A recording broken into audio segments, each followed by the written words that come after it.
राज्यसभा सांसद और पूर्व मुख्यमंत्री दिग्विजय सिंह ने एसआईआर को लेकर प्रधानमंत्री नरेंद्र मोदी पर जमकर निशाना साधा। उन्होंने रविवार 4 बजे मीडिया से बात करते हुए बताया कि चुनाव आयोग को बचाने के लिए प्रधानमंत्री नरेंद्र मोदी ने ऐसा किया।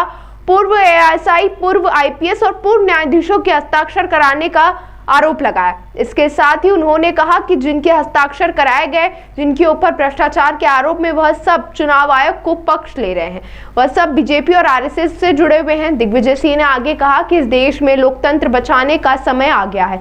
दिग्विजय सिंह ने आगे कहा कि हम सब लोगों को 26 नवंबर से लोकतंत्र बचाने के लिए बैठक कर सभाएं करें। इसके साथ ही हिंदुस्तान के युवाओं को लेकर, जेन-ज़ी को लेकर भी आह्वान किया कि यह अभी एसआईआर के माध्यम से वोट का अधिकार छीन रहे और यह देश की नागरिकता भी छीन रहे हैं। इसीलिए भाजपा के मन से वोटर लिस्ट बन गई, नागरिकता छिन गई तो फिर बचेगा क्या। नरेंद्र मोदी जी ने चुनाव आयोग को बचाने के लिए देश के 272 रिटायर्ड जज, रिटायर्ड आईएएस अफसर, रिटायर्ड आईपीएस अफसर, ऐसे लोगों के दस्तखत कराए जो खुद भाजपा में मेंबर हैं, जो आरएसएस से जुड़े हुए हैं और जिन पर भ्रष्टाचार के आरोप है, जिनके घर पे करोड़ रुपए मिले हैं, वो सब चुनाव आयोग का पक्ष ले रहे हैं। वो चुनाव आयोग जो कि पूरा बेईमानी पर उतरा हुआ है। मोदी जी, इन सब बातों से आप अपने को आपको अलग रखो। एक ही बात मैं आपसे कहता हूँ, इस देश में लोकतंत्र बचाने का आज समय आ गया है। इस देश में संविधान बचाने का अब समय आ गया है।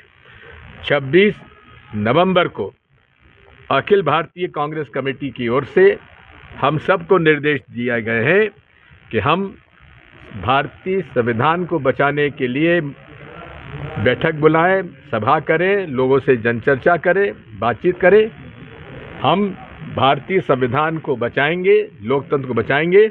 और विशेषकर मेरे सभी युवा साथियों में, जेन-ज़ी आजकल कहते हैं उसे, जितने छात्र हैं, जितने युवा हैं, जिनके सामने भविष्य है। हमारा तो हो गया, हमने तो लोकतंत्र खूब भोग लिया, लोकतंत्र में खूब हमको इज्जत भी मिली, वोटर को पूरा अधिकार मिला। लेकिन आज एसआईआर के माध्यम से ये लोगों का वोट छीन रहे हैं और ये वोट छीनकर इस देश के लोगों की नागरिकता भी छीन रहे हैं, क्योंकि दूसरा कदम होगा नागरिकता छीनने का।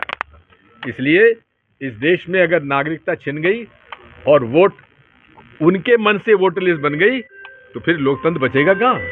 सर, मौलाना अरशद को लेकर जिस तरह से बात की, तो क्या जिस तरह से नेपाल में हुआ था उस तरह से यहाँ आक्रामक होगा जेन-ज़ी? ये तो आप उस जेन-ज़ी से पूछो, मैं तो जेन ए हूँ। सर, अरशद मदनी मौलाना ने कहा है कि लंदन में, न्यूयॉर्क में, अरे तुमको सुनना है तो ज़ोरान ममदानी को सुनो, क्या ट्रंप को उसने छकाया है। इसके अलावा उत्तर प्रदेश, अरे उतनी हिम्मत तो दिखा दो प्राइम मिनिस्टर मोदी जी, जिसने साहसिक रूप से कहा है कि हाँ मैंने आपको फासिस्ट कहा है और आपके सामने कह रहा हूँ, और ट्रंप से कहा हाँ भाई ठीक तुमने कहा है। ये हिम्मत होती है। अरे प्रधानमंत्री, इतने बड़े देश की तुम प्रधानमंत्री हो, वो बेचारा एक शहर का मेयर, वो अगर प्रेसिडेंट ऑफ यूनाइटेड स्टेट्स, सबसे शक्तिशाली व्यक्ति के सामने उसके मुंह पे कहता है कि तुम फासिस्ट हो, क्या मोदी जी में साहस नहीं है क्या? शर्म करो।